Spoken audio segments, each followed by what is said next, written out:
میرے محترم معزز ایمان صاحبان و قرۂ کرام، میرے ماتھے کے جمر، السلام علیکم ورحمۃ اللہ وبرکاتہ۔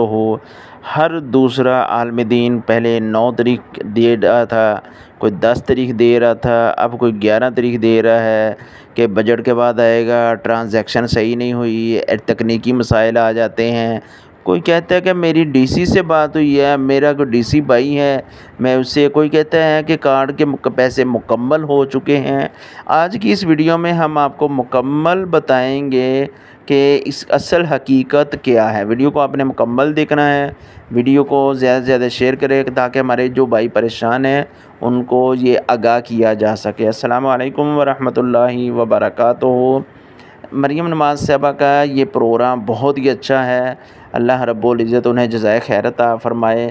سب سے پہلی بات جو ہے، جو دسمبر سے جن لوگوں کو یہ وظیفہ مل رہا ہے وہ بہت ہی خوش قسمت ہیں، خوش جا رہے ہیں۔ اس کے بعد فیز 2 میں جن کا نام آئے وہ بھی بہت خوش ہیں۔ بہت سارے ایسے ائمہ کرام ہیں جن کو وظیفہ ملا ہی نہیں ہے، جن کا نام آئے نہیں ہے، اور جن کا وظیفہ جو ہے پہنچا ہی نہیں، کارڈ پہنچا ہی نہیں ہے، تصدیق ہوئی نہیں ہے۔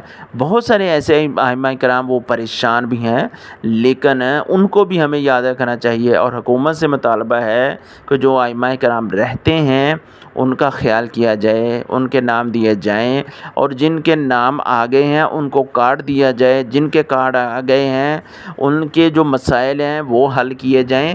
یہ ساری کی ساری ذمہ داری گورنمنٹ کی ہے۔ ایک کو تنخواہ مل رہی ہے، دوسرے کو تنخواہ مل نہیں رہی، سارے اس کے اندر کشمکش میں علماء کرام ہیں۔ علماء کرام کا احترام کرنا چاہیے۔ مساجد والے بہت ائمہ کرام کو تنگ کر رہے ہیں۔ رسول اللہ صلی اللہ علیہ وسلم کا فرمان ہے، ایک انسان کی عزت جو ہے کعبۃ اللہ سے بھی زیادہ عزت ہے۔ لوگ نمازیں بھی پڑھتے ہیں، حج بھی کرتے ہیں، اشراق بھی کرتے ہیں، لیکن ایک دوسرے کے خلاف بہت بولتے ہیں، غیبت بہت کرتے ہیں۔ تو ایسے ہمیں نہیں کرنا چاہیے، ائمہ کرام کا احترام کرنا چاہیے۔ ائمہ کرام بھی انسان ہیں، جس طرح ان لوگوں کے بچے ٹیوشنیں پڑھتے ہیں، اسکول پڑھتے ہیں، جس طرح ان کے بچے دودھ پیتے ہیں، اسی طرح ائمہ کرام جو ہیں ان کے بچے بھی اخراجات ہیں، وہ بھی ٹیوشن پڑھتے ہیں، وہ بھی اسکولوں میں جاتے ہیں، ان کے بھی دودھ کا خرچہ ہے۔ تو ہمیں ان چیزوں کا خیال کرنا چاہیے۔ یہ جو اس جون کا وظیفہ جو ہے وہ انشاءاللہ اللہ کی توفیق سے ہمیں 1-2 دن کے اندر ضرور ملے گا، انشاءاللہ مل کر رہے گا۔